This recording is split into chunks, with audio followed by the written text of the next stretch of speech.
Welcome to Jay and Chelle's Show and Tell podcast. We're here, everything is on the table except for politics. During this season, we will go over a variety of different topics that I'm sure you probably went through before, or maybe not. One thing's for sure, we will keep it fun, interesting, sexy, and most of all, we will keep it real. Thank you for taking the time out of your day to listen to us. Your support is greatly appreciated. Let's get to it.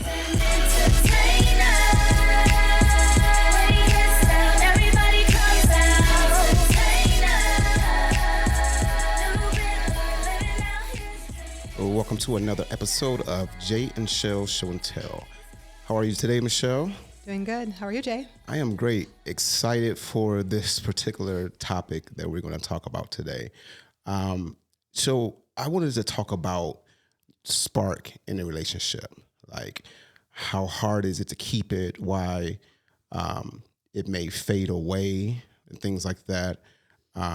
So, I mean, from your point of view, is it hard to keep a spark alive in a relationship? I think it can be. You know, we all know that relationships take a lot of work and effort by both people.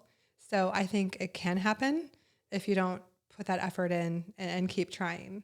And I think there's a couple of components to what is a spark. Mm-hmm. There's clearly intimacy. I think that's what people will think about at first. But there's also compatibility. What are your life goals? What do you want to do to share your life together? Mm-hmm. And then there's chemistry, which I think is a little different than intimacy. Mm-hmm. Intimacy would be bedroom.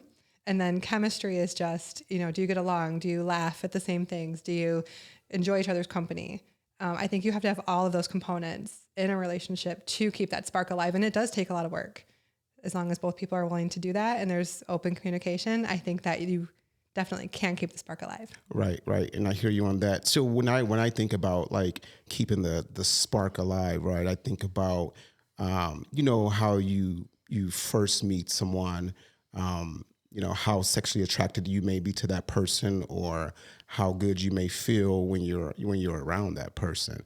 We can even take it to a level of even when you like move in with someone, right? So, if I'm leaving the house every day for work and, I come back to the house, off a long day at work, and, my mate greeting me at the door, giving me a hug and saying, how was your day? That's a spark. That's like something that would make a person feel good. But if 3 months down the line, if I start walking through the door and no one's running up to me, but except the dog, it's like now that they're like chipping off at that particular spark. So I'm always just curious of why do that spark somewhat leaves the relationship as time go on. And at that point, I think I would ask your partner, why has that changed? I'm a fan of little love notes in the lunchbox, or just, little things like that can mean a lot. I think keeping a spark alive doesn't always have to mean something, that can be something expensive. Like, I think traveling together is something that couples should definitely do. Mm-hmm. I think you learn a lot about a person when you travel with them. I think you want to have that compatibility when you travel. You want to go the same places, enjoy the same things. I think learning about culture shock could be something that is fun to experience together. It's adventurous.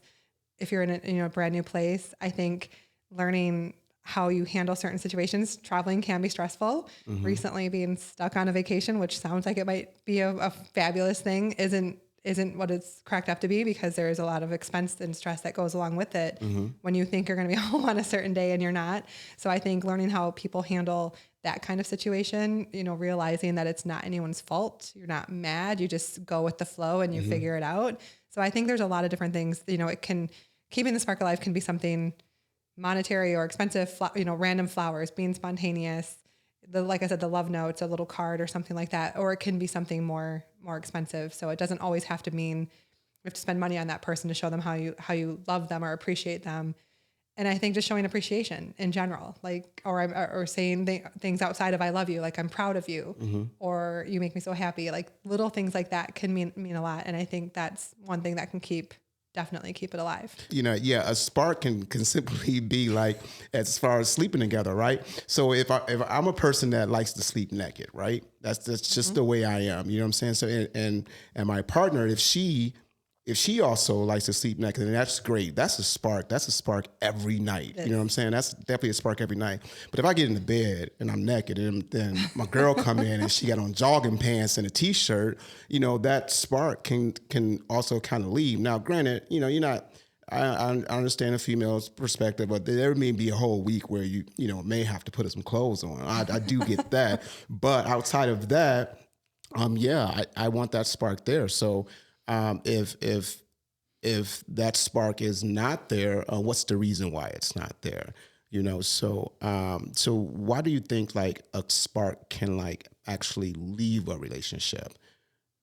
It's hard because people get into a routine. Life is busy. People are busy. You get busy with work or the kids and just general distractions. So I think you can forget that you need to make your partner feel appreciated and loved. But should you forget though? No, like you no matter how shouldn't. busy you are, You absolutely should not. Should you forget? No, you shouldn't. Because that slight moment you forget can make your partner feel a certain type of way. And we all get that, we're all busy, but when it comes down to your partner, as far as keeping that spark alive, are you going the extra mile to keep it there? And I think if the relationship is important to you, which your relationship with your husband or wife or partner should be important, then I think that you make that effort, you put that work in always. And you can be talking about someone who's a year into a relationship or someone who's 20 years in. I think the same thing applies. You have to communicate and you have to put that effort in. You have to try. For sure. And it reminds me of a show I used to watch, right? It was called I think Temptation Island, right? I love that show.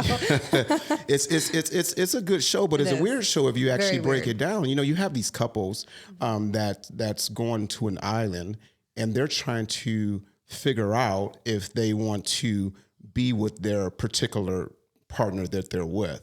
Right. So they have the guys go on one island and the girls go on the other island. And then the girls have strangers come there and they have all these dates and vice versa. Right. And then they get to talking to these people that they don't know.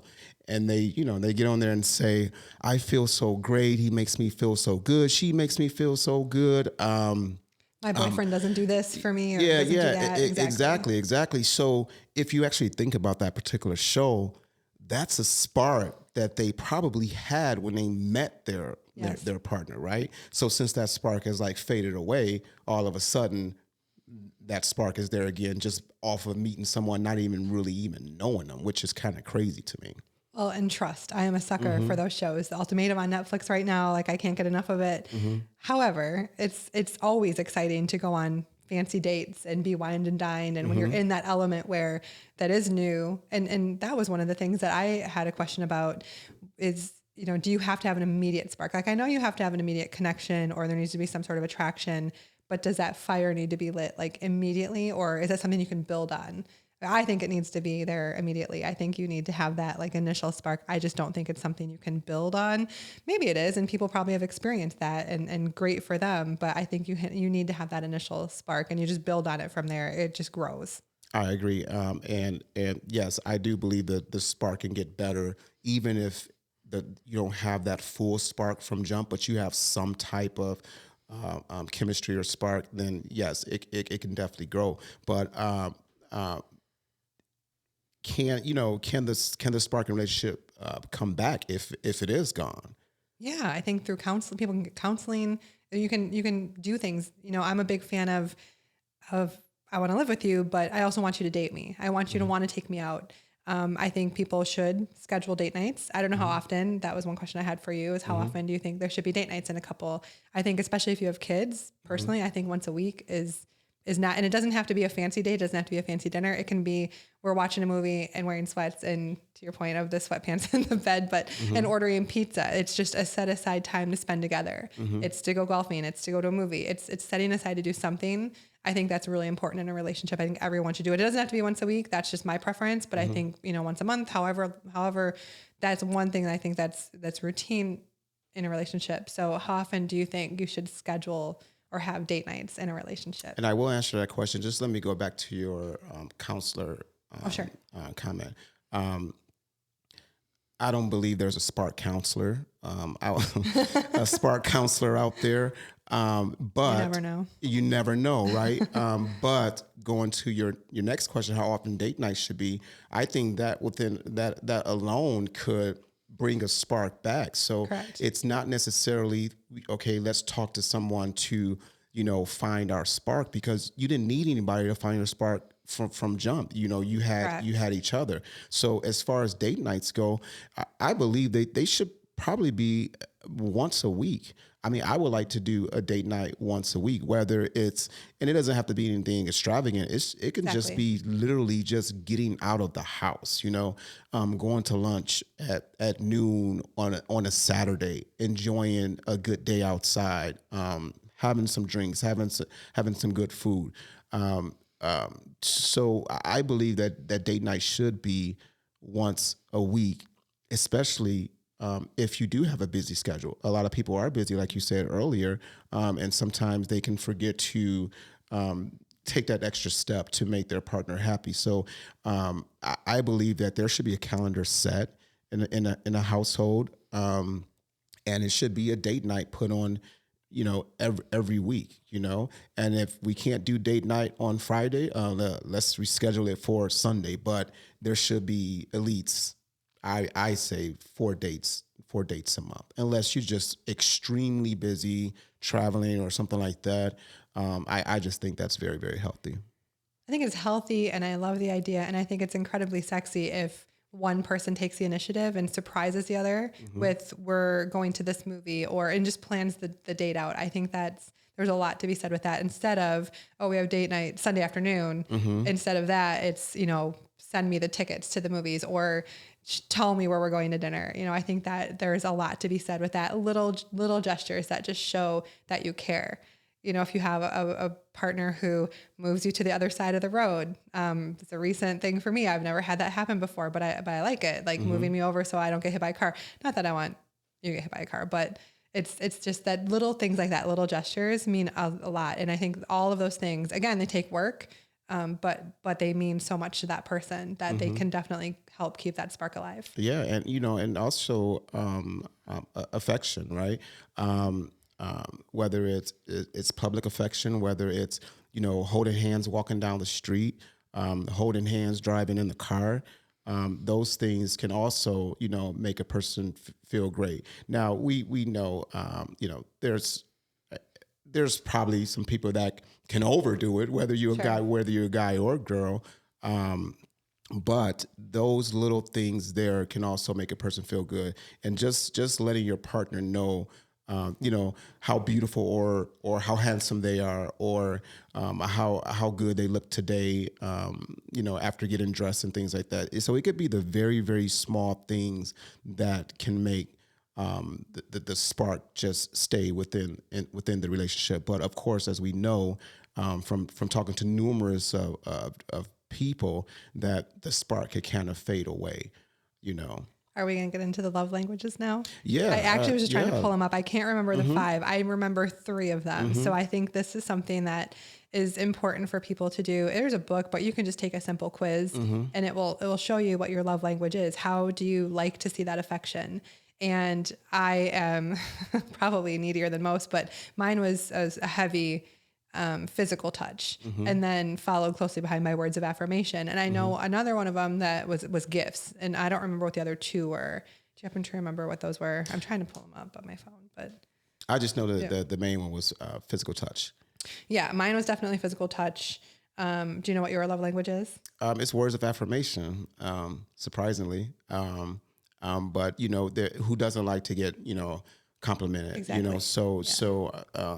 Not really surprisingly, but yes, that is my love language. But I think knowing what your partner's love language is extremely helpful in a relationship, because if you know what it is that they like to hear or feel or see or have, I think that's so important to keep doing those things, and to always remember that, the words of affirmation is something that you want to hear. So do it. It's definitely something, it's an easy thing to do. It's very easy.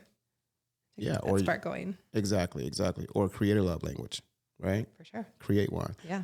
So when we talk about the spark, we talk about, how, divorce rates may be very, very high, especially here in Michigan, how it's so easy for folks to just give up on their relationship.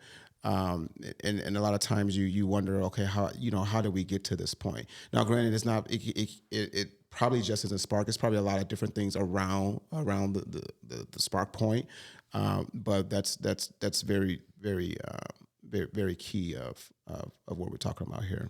Yeah, and I think being spontaneous or adventurous, I mentioned that a little earlier, but didn't break it down too much. I think, again, just a little things to surprise your partner, is important to do. I think people like it. You want to know you're being thought of in some way, whether it's the surprise, flowers or the love note, or, I booked a weekend getaway for us and things like that. So what is one of the most spontaneous things you've ever done for a partner?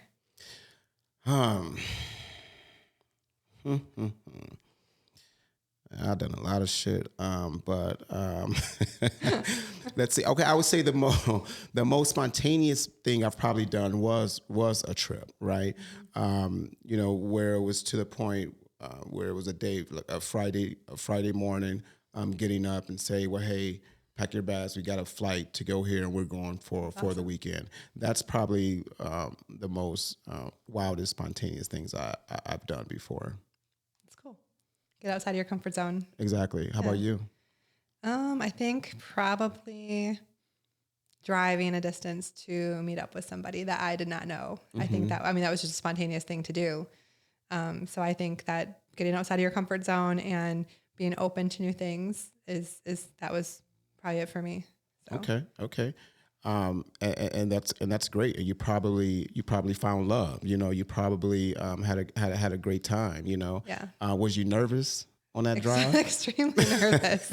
Oh my gosh, you wouldn't be. I watch Criminal Minds like crazy. So of course I'm thinking that's the worst part about it is what if this is not smart? So words of the wise, if you are going to do something like that, make sure somebody knows where you're going. Make sure someone has the name and address of that person. Don't just go and don't tell anybody. I think it's definitely smart to make sure someone knows where you're at. Right. If you're going to do that. Now, here's a kind of an off question, but do you think like outside influences, whether it's family or close friends, can kind of like come into the relationship and kill the spark?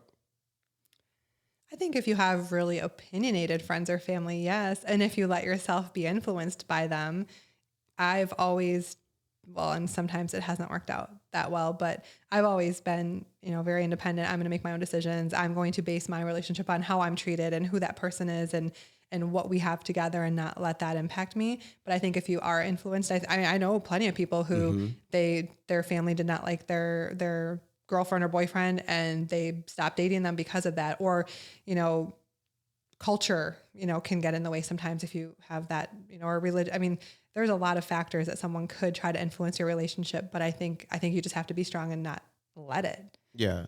And that's key to be strong, because we know there are some people out there that may not necessarily like to see certain people together, or whether it's a family member, or they may prejudge the person that their sibling is with, and can get into that particular person's head.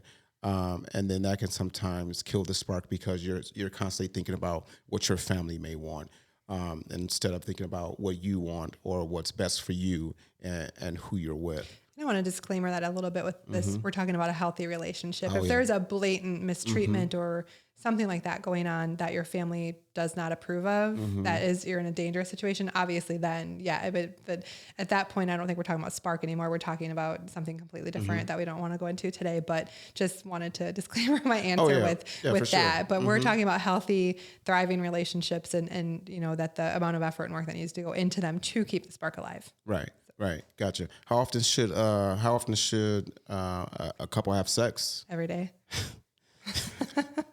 Multiple times. I don't know. Definitely. I think healthy multiple times a week, but I think that is up to the people. Maybe you have someone who travels all week long for work and they're tired. So I think there's not a right answer for that. I think it's whatever is right for those two people. Right. Well, hey, What do you think? I I'm think it curious. should go on a calendar with with date No, night, Jay, right? you can't schedule sex. Come on now. Hey, listen, it's nothing wrong with scheduling sex, right? Especially if the person is so busy. Hey, babe, listen, check the calendar. I mean, I wouldn't have Tonight a problem is the with night, it. However, so but you have to keep it a little spontaneous too. You can't. I don't think you can only plan it. Like I think if you're going to Okay. put it on a calendar, so be it. So let's just say it's But on a then calendar. surprise the person once in a while. Yeah. So if it's on a calendar, with a random. it's on a calendar, right? For Monday, Thursday, and Sunday or whatever, I approve. then, maybe knock it out on a Tuesday by surprise. You know what I'm Exactly. saying? After a long day of being busy. So, Yeah. so I think that plays key too, in any relationship. You want to keep that particular, There's a lot of ways you can spice it up in the bedroom as well. And I think people, without going too deep into it, keeping it somewhat PG. I mean, spicing it up with random days or random times or random places in the house or toys or watching something. I think there's a lot of things that you can do to, if you're lacking in that area, that you can do to spice it up. Yeah, for sure. Or recording, right? So, Exactly. I get that.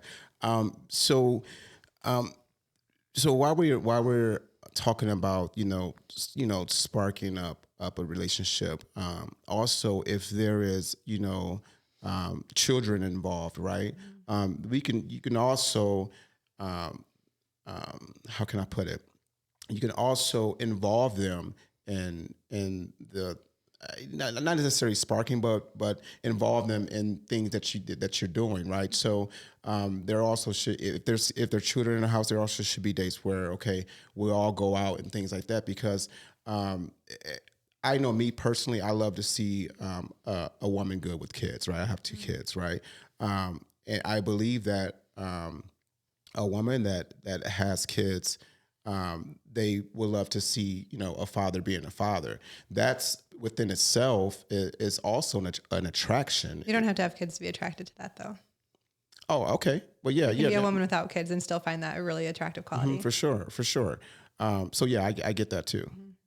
And I think I agree with you on that. I think that the family is part of it. That's part of that the compatibility that I mentioned earlier, that I think is important, that you want to make sure that you're including, especially if you're in a blended family, that you want to include your partner's kids in certain things or outings. And same, I mean, it sounds like we schedule everything, but scheduling a family date or a family date day or something is something that would be a fun idea too. Making sure that you're incorporating the whole family and into doing something and keeping that closeness. I think the closer you are with your partner who has kids, the closer you are to their kids, I think that is something that keeps the spark too. You don't want there to be, any animosity or friction or anything like that. So I think definitely making sure that you take time for their kids and your kids together to make sure that you keep it going. Oh, for sure. So any other questions that you think you may have for me as far as Spark goes? I don't think so. I mean, I think just the fact that knowing, we agree on that it takes work. We probably disagree from a man's and female's point of view, like what things you can do. I think just speaking for women, I think it's just most women will appreciate little things, and I mentioned it earlier. It's little notes. It's just a text that says, I'm thinking of you, or a heart emoji or something. Like, it's so nice to know that you're being thought of, and especially randomly throughout the day, especially as you get busy at work or whatever you do. It's nice to be appreciated and thought of. I think those are the things for women that stand out the most as far as keeping the spark alive and wanting to be wanted. Every woman wants to feel wanted and to be wanted. So anything anyone can do to make that happen, I think, is important. What do you think from a man's perspective is probably the most important thing in keeping a spark alive? Bedroom. It's yeah, for sure. Bedroom. I love a woman that's there, a woman that can actually listen to what I'm saying, as far as it could be my frustrations about anything. It can be me having a tough day at work, me just venting about different things that I could be frustrated with. Just having that ear is that's a spark for me. Just being there saying, hey, Jay, it's going to be all right. I'm here for you, I love you type thing. That's a huge spark for me. Outside of the fact, of course, granted, she's sexy all the time, There goes the and just sweatpants and pizza night idea. and just thoughtful, just here. I don't.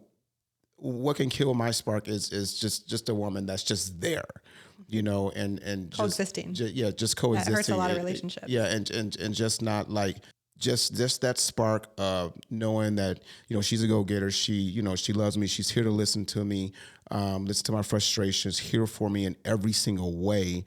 That's basically all the spark I need, for sure. I like making promises to each other, and it doesn't have to be like marital promises. I like making promises. Like, one thing I love is after you've been with someone for a certain time, like you've had an amazing year, let's make this next year even better and keep building on that. Let's make next year, or this year, better than the last. Especially if you have a great relationship and you've had a great year, then what can you do, like in your mind, that you've made that promise to your partner? What can you do next year to make it even better? So I love little things like that. That, again, it doesn't have to be monetary. It doesn't have to be crazy. It can just be something, I'm going to work this year on making sure that this relationship is the happiest and the best and better than it was. And it was great last year. For sure. So Spark I love, goals. exactly. Spark goals. Yeah, for sure. Exactly. And I think if a lot of people thought that way, I think they will find out that that spark can actually stay. It doesn't have to fade away. You can plan things to make your January this year better than the January of last year, and the February, and so on and so forth.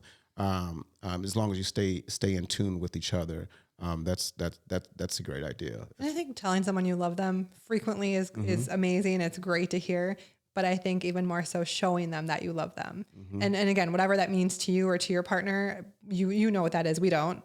But I think it's just knowing what that is and showing that you love them instead of just saying it, because just saying it can become routine and not spontaneous or exciting, especially if you say it a lot, which I like to, but that can become too routine. So just, showing them little things to show that you love them, cooking them dinner after they've had a long day, little things like that, or order dinner, even just little things, can mean so much to somebody. So I think that's important to remember when you're trying to keep the spark alive. Oh yeah. The small things are very, very big things. So I get it.